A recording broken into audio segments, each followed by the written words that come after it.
മതവും യേശുവും വിശ്വാസിയും എന്ന നമ്മുടെ അന്വേഷണ പരമ്പരയിലെ 6ാമത്തെ ഭാഗത്തിലേക്ക് സ്വാഗതം.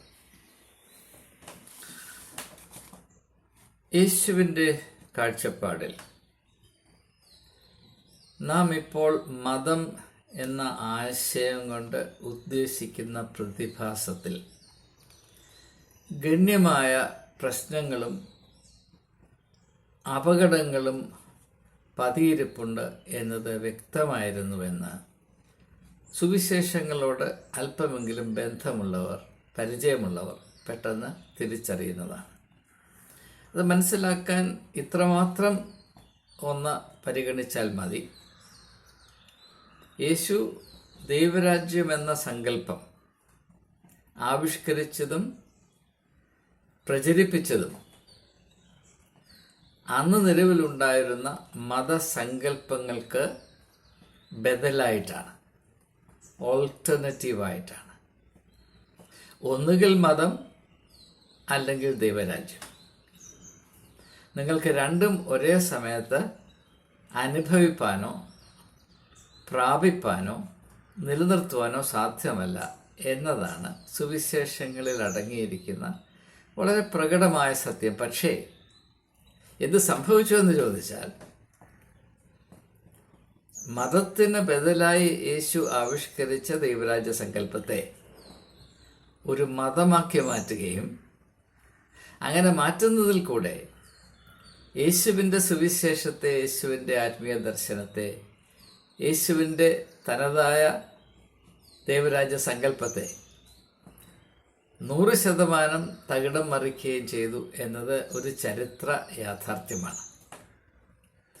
മതത്തിൽ നിന്ന് അല്ലെങ്കിൽ മതത്തിൻ്റെ കെടുതികളിൽ നിന്ന് മനുഷ്യർക്ക് സംരക്ഷണമായി അതിന് പകരം വെക്കേണ്ട വിധത്തിൽ, മതത്തിന് പകരം യേശു ആവിഷ്കരിച്ച ഈ ദൈവരാജ്യ സങ്കല്പത്തെ ഒരു പുതിയ മതമാക്കി മാറ്റി. അതുകൊണ്ടാണ് സഭകൾ അവരുടേതായ ഭാഷയിൽ ഓരോ സഭയും ദൈവരാജ്യത്തിൻ്റെ ഇഹലോക ദൃശ്യമായ ആവിഷ്കാരമാണ് എന്ന് അവകാശപ്പെടുന്നത്. സഭ എന്നാൽ എന്താണ് എന്ന് സഭാ അധികാരികളോടോ വേദശാസ്ത്ര പണ്ഡിതന്മാരോടോ ചോദിച്ചാൽ ബഹുഭൂരിപക്ഷം ആളുകളും പറയും സഭ എന്നത് ദൈവരാജ്യത്തിൻ്റെ ഇഹലോക ആവിഷ്കാരമാണ്. It's a contextual reincarnation or incarnation of the idea of the kingdom of God എന്ന് പറയും. എന്നാൽ ആരും പറയാത്ത കാര്യം, ദൈവരാജ്യ സങ്കല്പം എന്നതോ മതത്തിൽ നിന്ന് തികച്ചും വ്യത്യസ്തമായി, അതിന് ഓപ്പോസിറ്റായി, മതം എന്താണ് നിഷ്കർഷിക്കുന്നത് അതിന് തികച്ചും വിപരീതമായി വിഭാവന ചെയ്യപ്പെട്ടിട്ടുള്ളതും ആവിഷ്കരിക്കപ്പെട്ടിട്ടുള്ളതുമാണ്. എന്നാൽ അത് രണ്ടും ഒന്നാക്കി തീർത്തു. അതുകൊണ്ട് തന്നെ എത്ര വലിയ അട്ടിമറിയാണ് സംഭവിച്ചത് എന്ന് സാമാന്യം ബുദ്ധിയുള്ളവർ, അല്പം ചിന്തിക്കുവാൻ താല്പര്യമോ ധൈര്യമോ ഉള്ളവർ തിരിച്ചറിയുന്നതാണ്. അപ്പോൾ നാം ആദ്യമായി മനസ്സിലാക്കേണ്ടത് യേശുക്രിസ്തുവിന് മതത്തോടുള്ള കാഴ്ചപ്പാട്. അതിൻ്റെ ഒരു സൂചനയാണ് മത്തായിയുടെ സുവിശേഷം 9-ാം അധ്യായത്തിൻ്റെ അവസാന ഭാഗത്ത്. മതം പ്രാബല്യത്തിൽ വളരും തോറും, കൂടുതൽ കൂടുതൽ പ്രാബല്യവും സ്വാധീനവും മതവും മത സംവിധാനവും പ്രാപിക്കും തോറും അതിൽ ഉൾപ്പെട്ടിരിക്കുന്ന വിശ്വാസജനത്തിൻ്റെ അവസ്ഥ കൂടുതൽ കൂടുതൽ പരിതാപകരമായി തീരുന്നു എന്ന യേശുവിൻ്റെ തിരിച്ചറിവ്. അന്ന് നിലവിലിരുന്ന എല്ലാ മതങ്ങളെയും താരതമ്യപ്പെടുത്തി ചിന്തിക്കുമ്പോൾ ചരിത്രകാരന്മാർ സാക്ഷ്യപ്പെടുത്തുന്നത് ഏറ്റവും സംഘടനാപരമായ മികവിൽ, മതിയായ്മയിൽ സ്ഥിതി ചെയ്തിരുന്നൊരു മതമാണ് യഹൂദ മതം. സംഘടനാപരമായ യഹൂദ മതത്തെ കവച്ചു വയ്ക്കുന്ന മറ്റൊരു മതവും അന്നത്തെ കാലത്ത് ലോകത്തെങ്ങും ഉണ്ടായിരുന്നില്ല. ആർണൽഡ് ടോയിൻബി എന്ന് പറയുന്ന വിശ്വവിഖ്യാതനായ ഒരുപക്ഷെ 20ാം നൂറ്റാണ്ടിലെ ഏറ്റവും തലയെടുപ്പുള്ള ചരിത്രകാരൻ അദ്ദേഹത്തിൻ്റെ പുസ്തകമായ a historian's understanding of religion എന്ന പുസ്തകത്തിൽ വളരെ വ്യക്തമായി പറയുന്നത്, ആ ഭൂമി പടത്തിൽ അങ്ങനെ ആ ഒരു സ്ഥലത്ത് യഹൂദ മതം പോലെയുള്ള ഏക ദൈവ ദർശനത്തോടു കൂടെയുള്ളൊരു മതം സ്ഥാപിതമായി എന്നത് അത്ഭുതങ്ങളിൽ അത്ഭുതമാണ്. ആ മതം അവിടെ ഉണ്ടായിരുന്ന മറ്റെല്ലാ മതങ്ങളെക്കാളും വ്യത്യസ്തവും വിശിഷ്ടവുമായിരുന്നുവെന്ന് ഒരു വിശ്വാസി അല്ലാതിരുന്ന ആർണോൾഡ് ടോയൻബി ഒരു ചരിത്രകാരൻ എന്ന നിലയിൽ മാത്രം സാക്ഷ്യപ്പെടുത്തിയിട്ടുണ്ട്. അതുകൊണ്ട് ഞാൻ അതിനെപ്പറ്റി കൂടുതലായി പ്രതിപാദിക്കേണ്ട ആവശ്യമില്ല. അപ്പോൾ സംഘടനാപരമായും താത്വികമായും വേദശാസ്ത്രപരമായും ഏറ്റവും പുരോഗമിച്ച യഹൂദ മതത്തിൻ്റെ ചട്ടക്കൂടിനുള്ളിൽ സ്ഥിതി ചെയ്യുന്ന വിശ്വാസിയുടെ അവസ്ഥ എന്താണ്? അവരോരോരുത്തരും ഇടയനില്ലാത്ത ആടുകളെ പോലെയാണ്. അവരുടെ അവസ്ഥ കഷ്ടമാണ്. അപ്പോൾ മതം സംഘടനാപരമായ ശക്തി, അതിൻ്റെ പിടി വിശ്വാസികളുടെ മേൽ മുറുക്കും തോറും, മതം അതിൻ്റെ ആധിപത്യം ജനങ്ങളുടെ മേൽ സ്ഥാപിക്കും തോറും, മതത്തിൻ്റെ സാമ്പത്തികവും നിയമപരവും രാഷ്ട്രീയവുമായ കരുത്ത് കൂടുന്തോറും അതിൽ ഉൾപ്പെട്ടിരിക്കുന്ന വിശ്വാസികളുടെ അവസ്ഥ കൂടുതൽ കൂടുതൽ കൂടുതൽ അപകടത്തിലാകും, പട്ടിണിയിലാകും, പരിതാപകരമായി തീരും എന്ന ഒരു ചരിത്ര സത്യം യേശു നന്നേ ഗ്രഹിച്ചിരുന്നു. പക്ഷെ അതിനെപ്പറ്റി ഇന്നും നമുക്ക് വേണ്ടത്ര വ്യക്തതയില്ല എന്നത് നമ്മുടെ പ്രശ്നമാണ്. അത് യേശുവിൻ്റെ മേൽ പഴിചാരുന്നത് ശരിയല്ല എന്നൊരു വലിയ അഭിപ്രായം ഈ ഉള്ളവനുണ്ട്. അപ്പോൾ അതുകൊണ്ട് തന്നെയാണ് ഇപ്പോൾ മതം എന്ന സങ്കല്പത്തിൽ നിന്ന് ബദലായ മറ്റൊരാത്മീയമായ ദർശനം ആവിഷ്കരിക്കേണ്ട ആവശ്യം തന്നെ എന്താണ്? ഇപ്പോൾ മതം എല്ലാറ്റിനും മതിയായതാണ്. അതിൽ ആശ്രയിച്ചാൽ മനുഷ്യൻ്റെ ആധ്യാത്മികമായ ആവശ്യങ്ങളെല്ലാം നിർവഹിക്കപ്പെടും എന്ന ചിന്തയാണ് യേശുവിനുണ്ടായിരുന്നത് എങ്കിൽ, മതത്തിൽ നിന്ന് തികച്ചും വ്യത്യസ്തമായി മതത്തിന് ബദലായി നാം കാണേണ്ട, അനുഭവിക്കേണ്ട, സ്വീകരിക്കേണ്ട ദൈവരാജ്യ സങ്കല്പം ആവിഷ്കരിക്കുകയോ പ്രചരിപ്പിക്കുകയോ ചെയ്യേണ്ട യാതൊരു കാര്യവുമില്ല. ഇപ്പം നിങ്ങൾ ഒരു കാറിൽ സഞ്ചരിക്കുന്നു. ആ കാർ എല്ലാറ്റിനും മതിയായതാണ്. കാണാൻ ഭംഗിയുണ്ട്, പെട്രോൾ എഫിഷ്യൻ്റാണ്, ഏറ്റവും യാത്രാസുഖം നൽകുന്നതാണ്. അതുപേക്ഷിച്ചിട്ട് അതുപോലൊരു കാറ് വാങ്ങിക്കേണ്ട കാര്യമൊന്നുമില്ല. എന്നാൽ കാളവണ്ടിയിലാണ് നിങ്ങൾ നടക്കുന്നത് എങ്കിൽ ഒരു കാറ് കണ്ടാൽ കാളവണ്ടിയിൽ നിന്ന് കാറിലോട്ടൊന്ന് പ്രൊമോഷൻ കിട്ടിയാൽ കൊള്ളാമെന്ന് ചിന്തിക്കുന്നത് സാധാരണയാണ്, സ്വാഭാവികമാണ്. അപ്പോൾ യേശു വിഭാവന ചെയ്ത ദൈവരാജ്യ സങ്കല്പം നാം ഇന്നും മനസ്സിലാക്കിയിരിക്കുന്ന മതസങ്കല്പത്തിൽ നിന്ന് തുലവും വ്യത്യസ്തമാണ് എന്നത് ഒരടിസ്ഥാന തത്വമാകയാൽ, പ്രമാണമാകയാൽ അതിനെപ്പറ്റി നമുക്ക് ഒരു വ്യക്തത ഉണ്ടാകണം. ഇങ്ങനെയുള്ള കാര്യങ്ങൾ അവ്യക്തമായി സ്ഥാപിച്ചിരിക്കുന്നത് കൊണ്ടാണ് വിശ്വാസ സമൂഹം ഒന്നിനെപ്പറ്റിയും വ്യക്തമായി ചിന്തിക്കാതെ അവരായിരിക്കുന്ന അവസ്ഥയുടെ പട്ടിണിയും പരവേശവും മനസ്സിലാക്കാതെ ഇങ്ങനെ സ്ഥിതി ചെയ്ത് പട്ടുപോകുന്നത് എന്ന ദുഃഖകരമായ യാഥാർത്ഥ്യം നാം തിരിച്ചറിയാം. അപ്പോൾ നാം ഇതുവരെ മനസ്സിലാക്കിയത് മതമെന്ന് പറയുന്ന പ്രതിഭാസം അതിൻ്റെ സംഘടനാപരമായ പ്രാബല്യം വർദ്ധിക്കും തോറും വിശ്വാസികൾക്ക് കൂടുതൽ കൂടുതൽ നഷ്ടവും കഷ്ടവും അപകടവും ഉണ്ടാക്കുന്നു എന്നതാണ്. അതുകൊണ്ടാണ് മതത്തിൽ നിന്ന് തുലവും വ്യത്യസ്തമായ ദൈവരാജ്യ സങ്കല്പം ആവിഷ്കരിക്കുവാൻ യേശു നിർബന്ധിതനായി തീർന്നത്. ഇത്രയും വ്യക്തമായി നാം ധരിച്ചിരിക്കണം. ഇനി എന്താണ് മതം കൊണ്ടുവരുന്ന മനുഷ്യന് മതം കൊണ്ടുവരുന്ന നഷ്ടവും കഷ്ടവും പ്രയാസവും എന്താണ്? യേശു ഒരു സാമൂഹ്യ ശാസ്ത്രജ്ഞനായിരുന്നില്ല, ഒരു തത്വശാസ്ത്രജ്ഞനുമായിരുന്നില്ല. യേശു ആശയങ്ങളെ തൻ്റേതായ നൈസർഗിക സർഗാത്മക പ്രത്യേകതയിൽ ഏറ്റവും ശാന്തശീലനായി, കഴിയുമെങ്കിൽ പരോക്ഷമായി, കാവ്യാത്മകമായി അവതരിപ്പിച്ചു എന്നതാണ് യേശുവിൻ്റെ വ്യക്തിത്വത്തിൽ നാം കാണുന്ന വലിയൊരു മാഹാത്മ്യം, ഒരു സൗന്ദര്യം. അപ്പം അതുകൊണ്ട് അപ്പോൾ എന്നെ പോലെയുള്ള ഒരാൾ പറയുന്ന പോലെ മതത്തിൽ ഇന്ന പ്രശ്നങ്ങളുണ്ട്, ആ പ്രശ്നങ്ങളുണ്ട്, ഇങ്ങനെ അങ്ങനെ യേശു പറഞ്ഞിട്ടില്ല. എന്നാൽ അത് അങ്ങനെയുള്ള പ്രശ്നങ്ങളുണ്ട് എന്നും അതുകൊണ്ട് വ്യക്തികൾക്കും വിശ്വാസികൾക്കും കാര്യമായ നഷ്ടവും പ്രയാസവും വരുന്നു എന്നത് യേശു ആവശ്യത്തിന് സൂചിപ്പിച്ചിട്ടുണ്ട്. ഞാൻ എൻ്റെ ഒരു ഉദാഹരണം മാത്രമാണ് ഈ വീഡിയോയിൽ നിങ്ങളുമായി പങ്കിടുന്നത്. ഏറ്റവും സുപരിചിതമായ ഭാഗങ്ങളെ മാത്രം ആശ്രയിച്ച് ചിന്തിക്കുമ്പോൾ കൂടുതൽ വ്യക്തമായി നമുക്ക് ചിന്തിക്കാൻ കഴിയുമെന്നതുകൊണ്ട് ഞാൻ അങ്ങനെയുള്ള ഭാഗങ്ങൾ മാത്രമാണ് ഇവിടെ പരാമർശിക്കുന്നത്, റെഫർ ചെയ്യുന്നത്. മതത്തിൽ സ്ഥിതി ചെയ്യുന്ന പ്രശ്നം എന്താണ് എന്ന് മനസ്സിലാക്കണമെങ്കിൽ ലൂക്കോസിൻ്റെ സുവിശേഷം 4-ാം അധ്യായത്തിൻ്റെ 18-ാം വാക്യം മാത്രം ഒന്ന് ശ്രദ്ധിച്ചാൽ മതി. അവിടെ വ്യക്തമായിട്ടിത് പറയുന്നുണ്ട്. യേശു പറയുന്നത്, ഞാൻ ദരിദ്രരോട് സുവിശേഷം അറിയിക്കാൻ വന്നു. രണ്ടാമത് പറയുന്നത്, ഞാൻ കുരുടരുടെ കണ്ണു തുറക്കാൻ വന്നു. മൂന്നാമത് അദ്ദേഹം പറയുന്നത്, ഞാൻ ബദ്ധിതരെ, അടിമകളെ വിടുവിക്കാൻ വന്നു.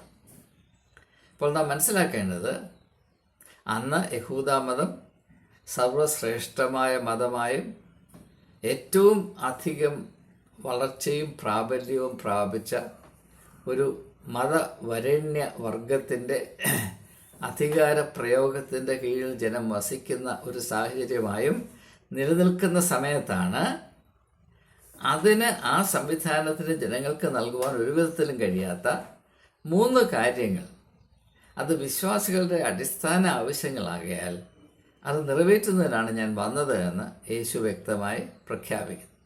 ഞാൻ ഇന്നതിനു വേണ്ടി വന്നു എന്ന് പറഞ്ഞാൽ എൻ്റെ അർത്ഥം ഇത്ര മാത്രമേ ഉള്ളൂ.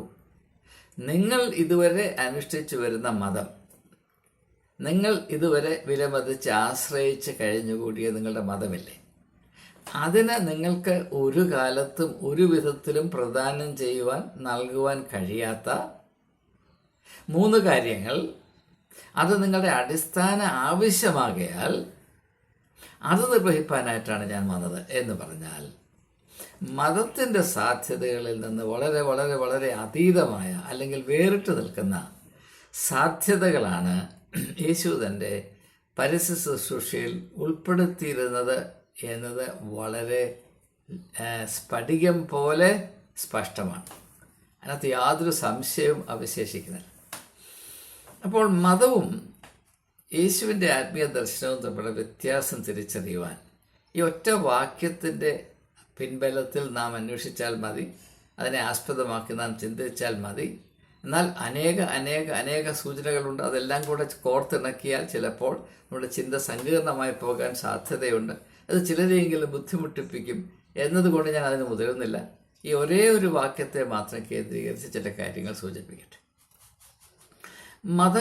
മതത്തിൽ ആശ്രയിച്ചിരിക്കുന്ന മനുഷ്യൻ്റെ അവസ്ഥ പട്ടിണിയാണ്. ഞാൻ ദരിദ്രരോട് സുവിശേഷം അറിയിക്കാൻ വന്നു. തീർച്ചയായും യേശു ആത്മീയ ദാരിദ്ര്യത്തെയാണ് ഇവിടെ പ്രാഥമികമായും ഉദ്ദേശിക്കുന്നത് എന്ന് നമുക്കറിയാം.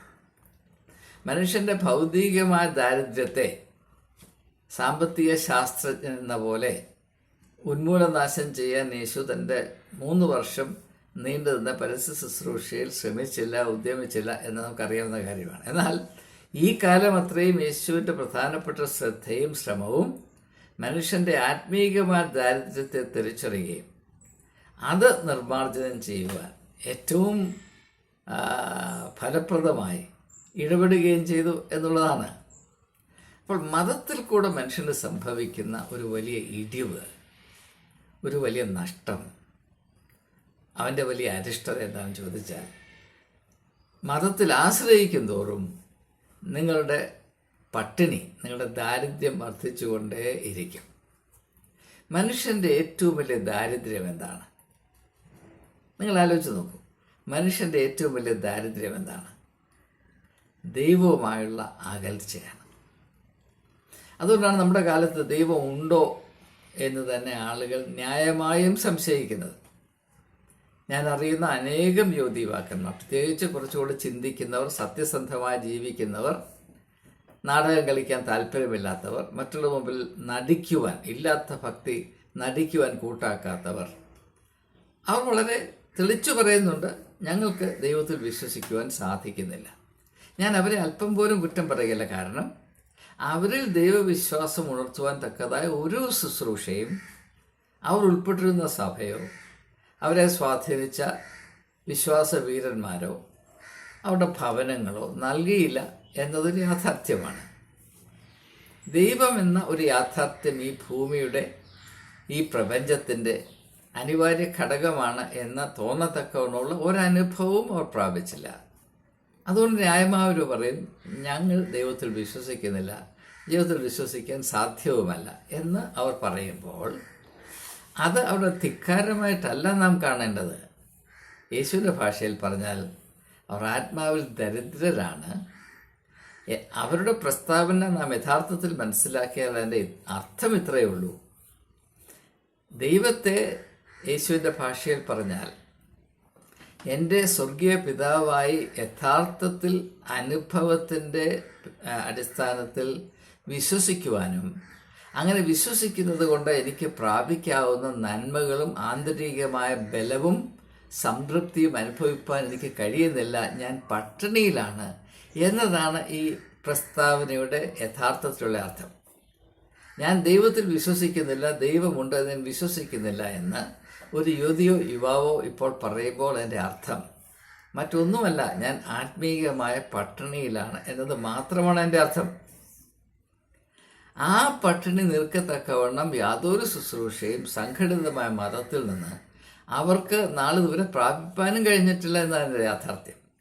ആ അവസ്ഥ ഇന്നും തുടരുകയല്ലേ? ഏതെങ്കിലും ഒരു യുവതിയോ യുവാവോ ഒരു മെത്രാനെയോ പുരോഹിതനെ സമീപിച്ച്, മെത്രാനെ, പുരോഹിത, എനിക്ക് സത്യമായി ദൈവത്തിൽ വിശ്വസിക്കാൻ കഴിയുന്നില്ല, എന്നെ സഹായിക്കാമോ എന്ന് അഭ്യർത്ഥിച്ചാൽ ആ വ്യക്തിയുടെ, ആ യുവതിയുടെ, യുവാവിൻ്റെ അനുഭവം എന്തായിരിക്കും? തീർച്ചയായും അവരോട് പറയും, അവിശ്വാസിയെ, നീ ശപിക്കപ്പെട്ടവനാണ് എന്ന് പറയും, നീ നരകത്തിലേക്ക് പോകും എന്ന് പറയും. നിന്റെ അപ്പനും അമ്മയും വിശ്വസിച്ച കാര്യം നിനക്ക് വിശ്വസിക്കാൻ വേണമെങ്കിൽ നിനക്ക് വെച്ചിരിക്കുന്നത് ഇവിടെ നരകമാണ് എന്ന് പറഞ്ഞു വിടും. അത് മാത്രമേ ഉള്ളൂ. ഏതെങ്കിലും ദൈവികമായ ഒരു അനുഭവത്തിൻ്റെ അടിസ്ഥാനത്തിൽ അവരോട് സംവാദിക്കാനുള്ള തയ്യാറെടുപ്പോ മാനസികമായ ഒരു താല്പര്യമോ എന്താണ് പറയുന്നത്, പൗരോഹിത്യത്തിൻ്റെ അംശമായ ചുമതല ബോധമോ ഇന്നുണ്ടോ എന്ന് നിങ്ങൾ ആലോചിച്ചാൽ മതി. ഇത് ഇന്ന് മാത്രമല്ല, അന്നും അങ്ങനെ തന്നെയായിരുന്നു. പുരോഹിത വർഗത്തിൻ്റെ പൊതുവായ സ്വഭാവം എന്താണെന്ന് ചോദിച്ചാൽ, അവർ കാലാകാലങ്ങളിൽ ആവിഷ്കരിച്ചു കൊണ്ടേയിരിക്കുന്ന ചില ക്രിയകൾ, കർമ്മങ്ങൾ, റൈറ്റ്സ് ആൻഡ് റിച്വൽസ്, അതെപ്രകാരം യാന്ത്രികമായി നിർവഹിച്ചുകൊണ്ടേയിരിക്കണമെന്നല്ലാതെ മനുഷ്യൻ്റെ അവസ്ഥ എന്താണെന്ന് അന്വേഷിക്കുകയോ ആ അവസ്ഥയിൽ അവനോട് എപ്രകാരം ആത്മീയതയുടെ അച്ചടക്കത്തിൽ പ്രതികരിക്കുകയോ സഹകരിക്കുകയോ ചെയ്യണമെന്ന് കൂടുതൽ മനസ്സിലാക്കാൻ ശ്രമിക്കുകയോ ചെയ്യുന്ന യാതൊരു അന്വേഷണ സ്വഭാവമില്ലാത്ത ഒരു പ്രൊഫഷൻ്റെ പേരാണ് ഈ പൗരോഹിത്യം എന്നുള്ളത്.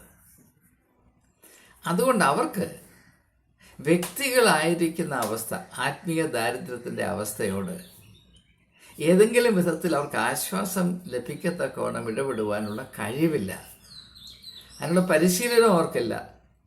അത് ആവശ്യമാണ് എന്ന് തോന്നൽ പോലുമില്ല. കാരണം അവരാകപ്പാടെ അറിയുന്നത് ഈ വളരെ തുച്ഛമായ ചില ക്രിയകൾ, ആചാരങ്ങൾ, അനുഷ്ഠാനങ്ങൾ മാത്രമാണ്. ഞാൻ എപ്പോഴും പറഞ്ഞിട്ടുള്ളതുപോലെ ഞാൻ വീണ്ടും ഓർമ്മിപ്പിക്കട്ടെ, ആചാരങ്ങളും അനുഷ്ഠാനങ്ങളും അന്വേഷണത്തിന് ഘടകവിരുദ്ധമാണ്. ആരൊക്കെ ആചാരങ്ങളെ ആശ്രയിക്കുന്നുവോ അവർ അന്വേഷണത്തിനെ വെറുത്തിരിക്കും.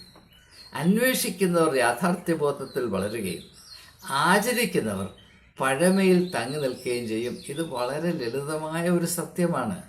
ഇത് മനസ്സിലാക്കാൻ ആർക്കും പ്രയാസമുണ്ടാകുകയില്ല. അപ്പോൾ ആചാരങ്ങളിൽ മാത്രം അവിടെ അധികാരം സ്ഥാപിച്ചു വച്ചിരിക്കുന്ന പുരോഹിതവർഗത്തിന് മനുഷ്യൻ്റെ അവസ്ഥയെപ്പറ്റി അന്വേഷണ ബുദ്ധിയിൽ മനസ്സിലാക്കി ഓരോ വ്യക്തിക്കും ആവശ്യമായ ആത്മീയമായ പരിചരണം നൽകുവാൻ സാധ്യമല്ല. എന്നാൽ വ്യക്തികളോട് അവരുടെ ജീവിത അവസ്ഥകളുടെ സൂക്ഷ്മതയിൽ, പ്രത്യേകതകളിൽ ഇടപെട്ടുകൊണ്ട് അവരുടെ ആവശ്യങ്ങളെ പരിഹരിക്കുന്ന ഒരു സമീപനമാണ് ദൈവത്തിൻ്റേത്. God meets human beings in the context of their needs. ഒരു സംഘടിത മതവും അത് ചെയ്യുകയില്ല. ക്രിസ്തു മതമാകട്ടെ, ഹിന്ദു മതമാകട്ടെ, ഇസ്ലാം ആകട്ടെ, ഒന്നും അങ്ങനെ ചെയ്യുകയില്ല. സംഘടിതമായ മതത്തിന് അതിൻ്റേതായ ചില കാര്യങ്ങളുണ്ട്, ചില ധാരണകളുണ്ട്, ചില തത്വങ്ങളുണ്ട്, പ്രമാണങ്ങളുണ്ട്. അത് നിങ്ങളെല്ലാം സ്വീകരിച്ചു കൊള്ളണം. അത് ജനങ്ങളുടെ മേൽ സ്ഥാപിക്കുക, ആ വലിയ ഹെഡിലോട് തലയെ വെച്ച് കൊടുക്കുക. എന്നാൽ അപ്പുറത്ത് യാതൊരു ശുശ്രൂഷയും ആരും പ്രതീക്ഷിക്കേണ്ട. എന്നാൽ അതുകൊണ്ട് ജനത്തിന് യാതൊരു പ്രയോജനവുമില്ല. മതത്തിന് ലാഭമുണ്ടാകും, ഭൗതികമായ ഗുണമുണ്ടാകും എന്നതാണ് യേശുവിൻ്റെ പക്ഷം. അതുകൊണ്ട് ജനങ്ങൾ അനുഭവിക്കുന്ന ദാരിദ്ര്യം അത് തിരിച്ചറിഞ്ഞ് അത് നിർമ്മാർജ്ജനം ചെയ്യത്തക്കവണ്ണം, അതിൽ നിന്ന് ജനങ്ങളെ ഉദ്ധരിക്കത്തക്കവണ്ണമുള്ള ഒരു സമീപനമുണ്ടാകണം. അത് മതത്തിൽ നിന്ന് സാധ്യമല്ല. അത് ദൈവരാജ്യത്തിൻ്റെ ആധികാരികമായ മുഖമുദ്രയാണ്, പ്രവർത്തനത്തിൻ്റെ സ്വഭാവമാണ് എന്നാണ് യേശു പറയുന്നത്. ഇത് ആദ്യത്തെ കാര്യം. രണ്ടാമത്തെ കാര്യം യേശു പറയുന്നത് എന്താണ്? ഞാൻ കുരുടന്മാരുടെ കണ്ണ് തുറക്കാൻ വന്നവനാണ്. സുഹൃത്തുക്കളെ, സഹോദരി സഹോദരങ്ങളെ, നിങ്ങൾ എത്രയോ നാളായി സഭകളുമായുള്ള ബന്ധത്തിൽ നിങ്ങൾ കഴിയുന്നു. നിങ്ങളുടെ കണ്ണ് തുറക്കത്തക്കവണ്ണം അല്ലെങ്കിൽ ആ ലക്ഷ്യം വെച്ച് നിങ്ങൾ ഉൾപ്പെട്ടിരിക്കുന്ന സഭയോ മതമോ ഏതെങ്കിലും കാര്യത്തിൽ ഇടപെട്ടിട്ടുണ്ടോ? നിങ്ങളെ സഹായിച്ചിട്ടുണ്ടോ? നിങ്ങളുടെ കണ്ണ് തുറക്കേണ്ട ആവശ്യമുണ്ട് എന്ന് ആരെങ്കിലും നിങ്ങളോട് പറഞ്ഞിട്ടുണ്ടോ? ഒരിക്കലും പറയില്ല. കാരണം സഭയുടെ സംഘടിതമായ അവസ്ഥയിൽ അതിൻ്റേതായ താല്പര്യങ്ങളെ മാത്രം കേന്ദ്രീകരിച്ച് നടത്തപ്പെടുന്ന ഈ അഭ്യാസത്തിൽ വിശ്വാസികളുടെ കണ്ണ് തുറക്കുന്നത് ഒരിക്കലും ആവശ്യം ഉണ്ട് എന്ന് തോന്നുകയില്ല. മാത്രവുമല്ല, അങ്ങനെ കണ്ണ് തുറക്കുന്നത് അപകടമാണ് എന്ന് തോന്നാനാണ് കൂടുതൽ സാധ്യത. അതുകൊണ്ടാണ് കുരുടരുടെ കണ്ണ് തുറക്കാനായി വന്ന യേശുവിനെ കുരിശിൽ തറച്ചത് എന്നും കൂടെ ദയവായി മനസ്സിലാക്കുക. അപ്പോൾ കുരുടരുടെ കണ്ണ് തുറക്കുക എന്ന് പറയുമ്പോൾ ഇവിടെ നാം മനസ്സിലാക്കേണ്ടത് രണ്ട് കാര്യങ്ങളാണ്. നമ്മുടെ കണ്ണ് തുറക്കേണ്ടത് രണ്ട് പ്രധാനപ്പെട്ട ദിശയിലേക്കാണ്. ഒന്ന്, നാം നമ്മെ കാണുന്ന വിധം അന്ധതയുടെ അവസ്ഥയിലാണ്. നാം നമ്മെ കാണുന്നതിലുള്ള ഒരു അന്ധതയുണ്ട്. ആ അന്ധത സൂചിപ്പിച്ചുകൊണ്ടാണ് യേശു പറയുന്നത്, നിങ്ങളുടെ ഓരോരുത്തരുടെയും ഉള്ളിൽ ഒരു വിളക്ക് കത്തിച്ചു വെച്ചിട്ടുണ്ട്. മത്തായിയുടെ സുവിശേഷം 5-ാം അധ്യായത്തിൻ്റെ 14, 15, 16 വാക്യങ്ങൾ. അത് കാണുവാൻ നിങ്ങൾക്ക് കണ്ണുണ്ടാവണം. നമ്മൾ ആരും തന്നെ യേശു ഇത് പറയുന്നതിന് മുൻപ് പറഞ്ഞിട്ട് പോലും നമ്മുടെ ഉള്ളിൽ ശോഭിക്കുന്നൊരു വിളക്കുണ്ട് എന്നും തിരിച്ചറിഞ്ഞിട്ടില്ല. അത് നമ്മുടെ ആത്മീയമായ അന്ധതയുടെ ഭാഗമാണ്. നാം എത്രയോ താല്പര്യത്തോടെ സഭാപരമായ കാര്യങ്ങളിൽ നിൽക്കുന്നു. എന്നാൽ ഒരിക്കൽ പോലും നിങ്ങളുടെ ഉള്ളിലെ ശോഭിച്ചുകൊണ്ടിരിക്കുന്ന വിളക്കൊന്ന് കാണുവാനോ തിരിച്ചറിയുവാനോ നിങ്ങൾക്കിടയായിട്ടില്ല. അതിനാരെയും കുറ്റം പറഞ്ഞിട്ട് കാര്യമില്ല. മതത്തിൽ നിന്ന് അപ്രകാരമുള്ള ഒരു ഉത്ബോധനം ഒരിക്കലും പ്രതീക്ഷിക്കരുത്.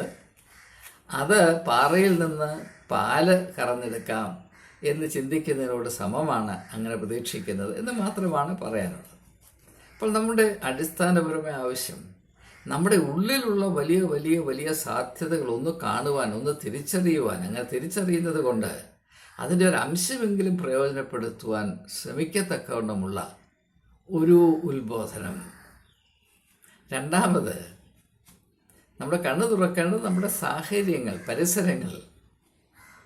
നാം നമ്മുടെ പരിസരങ്ങളെ മനസ്സിലാക്കിയിരിക്കുന്ന വിധത്തിൽ അന്ധതയില്ലേ? നാം മറ്റുള്ളവരെ അറിയുന്നതിൽ അന്ധതയില്ലേ? അയൽക്കാരൻ ശത്രുവാണെന്നല്ലേ നാം വിചാരിച്ചിരിക്കുന്നത്. ഇപ്പോൾ കേരളത്തിൻ്റെ ഭാഷയിൽ പറഞ്ഞാൽ, ചില കേരളത്തിലെ ക്രിസ്തീയ മതാധ്യക്ഷന്മാരുടെ കണ്ണിൽ കൂടെ നോക്കിയാൽ അക്രൈസ്തവരായ, പ്രത്യേകിച്ച് മുസ്ലിങ്ങളായ ആളുകളെല്ലാം അപകടകാരികളാണ്. അത് അന്ധതയല്ലേ? മറ്റുള്ളവരെല്ലാം നരകത്തിൽ പോകും, അത് അന്ധതയല്ലേ? ക്രിസ്ത്യാനികളെല്ലാം സ്വർഗത്തിൽ പോകും, അന്ധതയല്ലേ? ലോഹയിട്ടതുകൊണ്ട് ഒരുത്തൻ വിശുദ്ധനാണ്, അന്ധതയല്ലേ? ലോഹയ്ക്ക് നിറം മാറിയതുകൊണ്ട് അദ്ദേഹം അതിവിശുദ്ധനാണ്. അത് വെറും പൊട്ടത്തരവും അന്ധതയുമല്ലേ? അപ്പോൾ നാം മതപരമായി നാം പ്രാപിച്ചിരിക്കുന്ന ഒട്ടുമുക്കാലും എല്ലാ അറിവുകളും അന്ധതയുടെ അറിവുകളാണ്. ദൈവത്തെ പ്രീതിപ്പെടുത്താൻ ചില ആചാര അനുഷ്ഠാനങ്ങൾ നിലനിർത്തിയാൽ മതി. അത് അന്ധതയല്ലേ? യേശു ഏതെങ്കിലും ഒരു സാഹചര്യത്തിൽ അങ്ങനെ പഠിപ്പിച്ചിട്ടുണ്ടോ? ഈ ആചാരാനുഷ്ഠാനങ്ങളിൽ നിന്നൊക്കെയും മാറിയിട്ട് ദൈവഹിതം എന്തെന്ന് തിരിച്ചറിഞ്ഞ് അതിനെ നമുക്ക് ഓരോരുത്തർക്കും ലഭിച്ചുകൊണ്ടേയിരിക്കുന്ന കൃപകൾക്കും അവസരങ്ങൾക്കും യോജ്യമായി ഈ ലോകത്തിൽ പ്രാബല്യത്തിൽ വരുത്തുക എന്നതാണ് ദൈവ പൈതങ്ങളായ നമ്മൾ വിശ്വാസികളുടെ ചുമതല എന്നാണ് യേശു പഠിപ്പിച്ചത്. നിങ്ങൾ ഒരാചാര അനുഷ്ഠാനങ്ങളിലും നടത്തിയില്ലെങ്കിൽ ഒരു പ്രശ്നവുമില്ല. മത്തായിയുടെ സുവിശേഷം 25-ാം അധ്യായത്തിൽ ചെമ്മരിയാടിൻ്റെയും കോലാടിൻ്റെയും ഉപമയുണ്ട്. അതിൽ സ്വർഗത്തിൽ പോകുവാൻ യോഗ്യത പ്രാപിച്ച ആരാണ്? ആചാര അനുഷ്ഠാനങ്ങളെപ്പറ്റി യാതൊരു പരാമർശവും അവിടെയില്ല. എനിക്ക് വിശന്നു, നിങ്ങൾ എനിക്ക് ആഹാരം തന്നു, എനിക്ക് ദാഹിച്ചു, നിങ്ങൾ കുടിക്കാൻ തന്നു, ഞാൻ നഗ്നനായിരുന്നു, നിങ്ങൾ എന്നെ ഉടുപ്പിച്ചു, ഞാൻ രോഗിയായിരുന്നു, നിങ്ങൾ എന്നെ ശുശ്രൂഷിച്ചു, ഞാൻ ജയിലിലായിരുന്നു, നിങ്ങൾ എന്നെ വന്ന് കണ്ടു, ഞാൻ അന്യനായിരുന്നു, നിങ്ങൾ എന്നെ കൈക്കൊണ്ടു. അവിടെ എവിടെയാണ് ആചാരം? അങ്ങനെയുള്ളവർ സ്വർഗത്തിൽ പ്രവേശിച്ചു, മറ്റുള്ളവരോ തള്ളപ്പെട്ടു. ആ തള്ളപ്പെട്ടവരൊക്കെ വലിയ വലിയ ആചാര അനുഷ്ഠാനങ്ങളുടെ ഉസ്താദുകളായിരുന്നിരിക്കാം. ഇതിൽ കൂടുതൽ വ്യക്തമായിട്ട് എങ്ങനെയാണ് പഠിപ്പിക്കുന്നത്? എന്നാൽ ഇങ്ങനെയുള്ള യാഥാർത്ഥ്യങ്ങൾ തിരിച്ചറിയാതെ കൊണ്ട് നമ്മുടെ കണ്ണടഞ്ഞു പോകുന്നത് നാം സംഘടിത മതത്തെ ദൈവത്തെക്കാൾ കൂടുതൽ ആശ്രയിക്കുന്നത് കൊണ്ട് മാത്രമാണ്. ഇതെൻ്റെ പക്ഷമല്ല, യേശു വെളിപ്പെടുത്തുന്നതായതുകൊണ്ട് വളരെ ആത്മധൈര്യത്തോടെ ഞാൻ നിങ്ങളുമായി പങ്കിടുകയാണ്. ഇനി മൂന്നാമതായി യേശു പറയുന്നത് എന്താണ്? ഞാൻ അടിമകളെ പിടിപ്പിക്കാൻ വന്നു. മനുഷ്യനെ അടിമത്തത്തിലാണ് തളച്ചിട്ടിരിക്കുന്നതിന് വല്ല സംശയമുണ്ട്. പുരോഹിത വർഗം നിശ്ചയിക്കുന്നതിനപ്പുറത്ത് നിന്റെ അയൽക്കാരനെ പോലും സ്നേഹിപ്പാൻ നിനക്ക് അവകാശമില്ല. നിങ്ങൾ ഓർത്തഡോക്സ് സഭയിലോ യാക്കോബ സഭയിലോ ആളോട് ചോദിക്കണം, ഒരു ഓർത്തഡോക്സുകാരന് യാക്കോബക്കാരനെ സ്നേഹിക്കാൻ അവകാശമുണ്ടോ? പുരോഹിത വർഗം നിശ്ചയിക്കുകയാണ്, നിങ്ങളുടെ മക്കളെ വിവാഹത്തിന് അങ്ങോട്ട് കൊടുക്കരുത് എന്ന് പറഞ്ഞാൽ തീർന്നു, കച്ചവടം കഴിഞ്ഞു. മനസ്സിലാക്കണം. നിങ്ങൾ ഓർത്തഡോക്സുകാരനായ നിങ്ങൾ യാക്കോബക്കാരനായ അവൻ്റെ കടയിൽ നിന്ന് വീടി വാങ്ങിക്കരുത് എന്ന് പറഞ്ഞാൽ പോയി, അതുപോലെ നിന്നേ ഒക്കത്തുള്ളൂ. അപ്പം അല്ലെങ്കിൽ സിനഡ്, സീറോ മലബാർ സഭയുടെ സിനഡ് പറയുകയാണ്, നിങ്ങൾ ദിവ്യബലി കാണുമ്പോൾ കിഴക്കോട്ട് തിരിഞ്ഞ് നിൽക്കണം എന്ന് പറഞ്ഞാൽ നിന്നേ ഒക്കത്തുള്ളൂ. നാളെ സിനഡ് പറയുകയാണ് പടിഞ്ഞാട്ട് തിരിഞ്ഞ് നിൽക്കണം, നിന്നേ ഒക്കത്തുള്ളൂ. തലകുത്തി നിൽക്കണം, നിന്നേ ഒക്കത്തുള്ളൂ. എന്തുകൊണ്ടാണ് പ്രിയപ്പെട്ട സിനഡയെ ഞങ്ങളങ്ങനെ ചെയ്യേണ്ടതെന്ന് ചോദിക്കാനൊക്കത്തില്ല. ചോദിച്ചാൽ ഇരിട അവിടെ എന്ന് പറയും, അല്ലെ മുടക്കും എന്ന് പറയും. പിന്നെ ആജീവൻ അന്ന് മുടന്തി നടക്കേണ്ടി വരും. ഇത് അടിമത്തമല്ലെങ്കിൽ ഇത് എന്താണ്? നീ മരിച്ചാൽ നിന്റെ ആത്മാവ് നരകത്തിൽ പോകുമോ സ്വർഗത്തിൽ പോകുമോ, അതോ ഇടയ്ക്ക് എവിടെയോ തങ്ങി ഈ വിശുദ്ധീകരണ സ്ഥലം അവിടെ നിൽക്കുമോ? അങ്ങനെ നിൽക്കുമെന്ന് പറയുന്ന സഭ നേതൃത്വത്തിനോട് അതിനെന്തെങ്കിലും തെളിവ് വേദപുസ്തകത്തിലുണ്ടോ മെത്രാനെന്ന് ചോദിച്ചാൽ ഇരിട അവിടെ എന്ന് പറയും. അല്ലെങ്കിൽ മുടക്കും, പിന്നെ മുടന്തി നടക്കേണ്ടി വരും. ഇതേ ഉള്ളതിനകത്തെ കാര്യം. ഇത് അടിമത്തമാണോ അല്ലയോ നിങ്ങൾ പറയും. നിങ്ങൾ വിദ്യാഭ്യാസമുള്ളവരാണ്, നിങ്ങളുടെ കയ്യിൽ വേദപുസ്തകമുണ്ട്, വീട്ടിൽ വേദപുസ്തകമുണ്ട്, അത് വായിച്ചാൽ സാമാന്യം മനസ്സിലാകും. നിങ്ങൾക്ക് നിങ്ങളുടെ അനുഭവങ്ങളെ മനസ്സിലാക്കാൻ കഴിവുണ്ട്, നിങ്ങൾക്ക് ലോകപരിചയമുണ്ട്, നിങ്ങൾ മൊണ്ണകളല്ല. യേശു പറഞ്ഞു, ശിശുക്കൾക്കും മുല കുടിക്കുന്നവർക്കും മനസ്സിലാകുന്ന കാര്യങ്ങളാണ് ആത്മീയതയിലുള്ളത്. നിങ്ങൾ ശിശുക്കളെക്കാളും മുല കുടിക്കുന്നവരെക്കാളും കുറച്ചുകൂടെ ബൗദ്ധികമായി വളർന്നവരാണ്. കള്ളു കുടിക്കുന്നവരെ പറ്റിയല്ല ഞാൻ പറയുന്നത്. മുല കുടിക്കുന്നവരുടെ വിവേകം കള്ളു കുടിക്കുന്നവർക്കുണ്ടാകാൻ സാധ്യതയില്ല എന്നത് ഞാൻ സമ്മതിക്കുന്നു. അപ്പോൾ കള്ളു കുടിക്കാത്ത ക്രിസ്ത്യാനികൾക്കെങ്കിലും മനസ്സിലാക്കാവുന്ന കാര്യങ്ങളുണ്ടല്ലോ. നിങ്ങൾ നിങ്ങളുടെ വേദപുസ്തകം ഒന്ന് വായിച്ച് നിങ്ങൾക്ക് ദൈവം തന്ന മൂള ഉപയോഗിച്ച് നിങ്ങളുടെ അനുഭവങ്ങളുടെ വെളിച്ചത്തിൽ ചിന്തിച്ച് ചില കാര്യങ്ങൾ മനസ്സിലാക്കി, അതുകൊണ്ട് നിങ്ങൾ പുരോഹിതൻ്റെയോ കത്തനാരുടെയോ മെത്രാൻ്റെ അടുത്തൊന്ന് പോയി ഇങ്ങനെയാണ് ഞാൻ മനസ്സിലാക്കുന്നത് പറഞ്ഞാൽ ഇറങ്ങി പോടാ എന്ന് പറയും. അങ്ങോട്ട് പറയുന്നത് കേട്ട് അതുപോലെ നിന്നാൽ മതി എന്ന് പറയും. മനസ്സിലായോ? അല്ലെന്ന് നിങ്ങൾക്ക് ആർക്കെങ്കിലും പറയാം. ഇത് അടിമത്തം അല്ലെങ്കിൽ ഇത് എന്താണ്? ഞാൻ ആരെയും കുറ്റം പറയുന്നതല്ല. എൻ്റെ ഏക അഭിപ്രായം, സംഘടിതമായൊരു മതത്തിൽ നിന്ന്, അതിൻ്റെ മേൽക്കോയ്മയിൽ മത്ത് പിടിച്ചിരിക്കുന്ന ഒരു വരേണ്യവർഗത്തിൽ നിന്ന് ഇതിനപ്പുറം ഒന്നും പ്രതീക്ഷിക്കരുതെന്ന് യേശുവാണ് പറഞ്ഞത്. അതുകൊണ്ടാണ് ആ നേതൃത്വത്തിൽ നിന്നും തികച്ചും വ്യത്യസ്തമായൊരു നേതൃത്വ ശൈലി യേശു ആവിഷ്കരിച്ചത്. എന്തുകൊണ്ടാണ് കുറുനരികൾക്ക് കുഴിയുണ്ട്, ആകാശത്തിലെ പറവുകൾക്ക് കൂടുണ്ട്, മനുഷ്യപുത്രന് തലചായ്ക്കാൻ ഇടമില്ല എന്ന് പറഞ്ഞത്? അന്നത്തെ യഹൂദന്മാരുടെ മതപുരോഹിതന്മാരെ, പ്രത്യേകിച്ച് മഹാപുരോഹിതന്മാരുടെയൊക്കെ നിപ്പും നടപ്പും മട്ടുമൊക്കെ കണ്ട് നമ്മുടെ ഇപ്പോഴത്തെ വലിയ വലിയ മെത്രാന്മാരിങ്ങനെ കച്ചിത്തുറു പോലെ വസ്ത്രമൊക്കെ ഇട്ട് വരുന്ന പോലെ അന്നും അതിനെ ആശ്രയിച്ചാണ് അവർ ഈ പണി ഈ നാടകം കാണിച്ചുകൊണ്ട് നടക്കുന്നത്. അങ്ങനെ ഇത് കണ്ടു മടുത്തിട്ടാണ് സ്വാതന്ത്ര്യത്തിൻ്റെ ഒരു സ്വഭാവമായ ലാളിത്യം, സ്വാതന്ത്ര്യത്തിൻ്റെ അടിസ്ഥാന സ്വഭാവമായ ലാളിത്യമാണ് ആത്മീയമായ നേതൃത്വത്തിൻ്റെ അധികാരത്തിൻ്റെ മുദ്ര എന്ന് ആർക്കെങ്കിലും മനസ്സിലാകാൻ സാധ്യതയുണ്ടെങ്കിൽ മനസ്സിലാകട്ടെ എന്ന വിധത്തിലാണ് യേശു തന്നെ അവതരിപ്പിച്ചത്. അവസാന മനുഷ്യരാശിയുടെ പാപപരിഹാരത്തിന് വേണ്ടി തന്നെ യാഗമായ ക്രൂശിൽ അർപ്പിക്കുമ്പോൾ ആ ശരീരം പൂർണ്ണമായും നഗ്നമായിരുന്നു. സ്വന്തം അമ്മയുടെ മുൻപിൽ വിവസ്ത്രനാക്കപ്പെട്ട് മൂന്നാണിമേൽ ക്രൂശിൽ തറയ്ക്കപ്പെട്ട നസ്രേന ക്രിസ്തുവിൻ്റെ പേരിലാണ് ഈ കച്ച് തുറു പോലെയുള്ള ആളുകൾ ഈ കോമാളി വേഷം ഇട്ടുകൊണ്ട് നടക്കുന്നത്. ആ കുരിശ് സ്വർണ്ണക്കുരിശായി തൂക്കിയിട്ടുകൊണ്ട് ഇങ്ങനെ ആട്ടി നടക്കുന്നതെന്ന് പറയുമ്പോൾ നിങ്ങളൊന്ന് ആലോചിച്ച് നോക്കണം. ഇവരിൽ നിന്നാണ് വിടുതൽ പ്രാപിപ്പാനായ യേശു നമ്മെ ഉത്ബോധിപ്പിക്കുന്നത്. നിങ്ങൾ ബദ്ധിതരാണ്, നിങ്ങൾ അടിമകളാണ്. സംഘടിതമായ മതത്തിൽ ആശ്രയിച്ച ഒരു വ്യക്തിയുടെ പോലും വ്യക്തിത്വം വളർന്നിട്ടില്ല. നിങ്ങൾക്കറിയാം, ചരിത്രത്തിൽ മനുഷ്യൻ്റെ ബൗദ്ധികമായ സ്വാതന്ത്ര്യത്തിന് ഏറ്റവും വലിയ വിലങ്ങേറിയായി സഭ എക്കാലത്ത് നിന്നിരുന്നു. ഗലീലിയോയുടെ അനുഭവം, ബ്രൂണോയുടെ അനുഭവം, യൂറോപ്പിൻ്റെ ചരിത്രത്തിൽ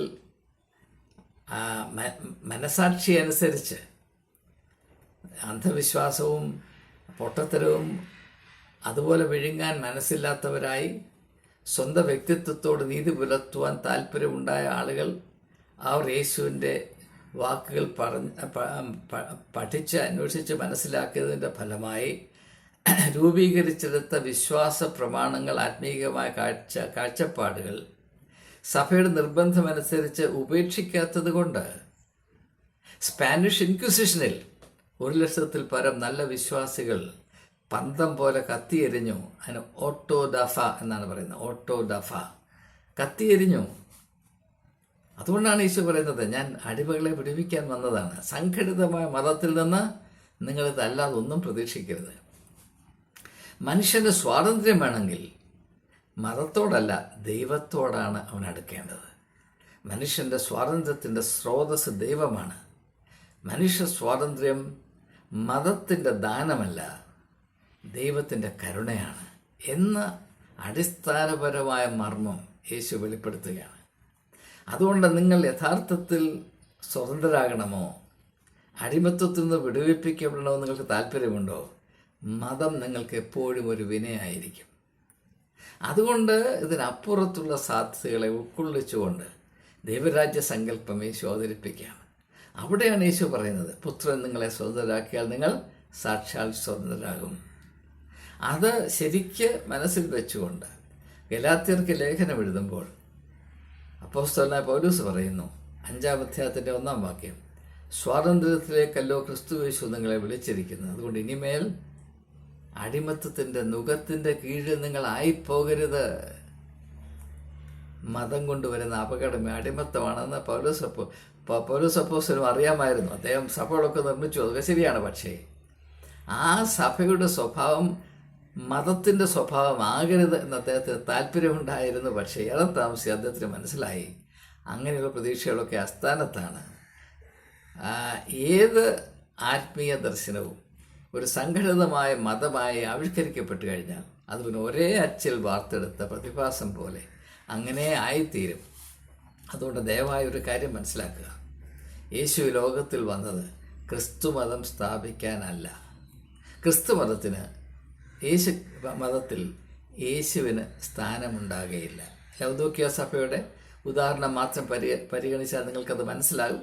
പിന്നെ ഇപ്പോഴത്തെ സഭയുടെ അവസ്ഥ കണ്ടാൽ പിന്നെ അതിനെപ്പറ്റി കൂടുതൽ വാദിക്കേണ്ട കാര്യമില്ല. അപ്പോൾ നിങ്ങളുടെ ആത്മീയ ദാരിദ്ര്യം പരിഹരിക്കപ്പെടണമോ? നിങ്ങളുടെ കണ്ണ് തുറക്കണമോ? നിങ്ങൾ അടിമത്വത്തിൽ നിന്ന് സ്വാതന്ത്ര്യത്തിലേക്ക് പുരോഗമിക്കുവാൻ താല്പര്യപ്പെടുന്നു? നിങ്ങൾ നസ്രയനായ യേശുവിലേക്ക് തിരിയുവീൻ. അവനിൽ നിങ്ങളുടെ പ്രത്യാശ അർപ്പിക്കുവീൻ. അവൻ മാത്രമല്ലോ നമ്മുടെ വിടുതലിൻ്റെ കർത്താവ്. ഏവർക്കും നന്ദി, നമസ്കാരം.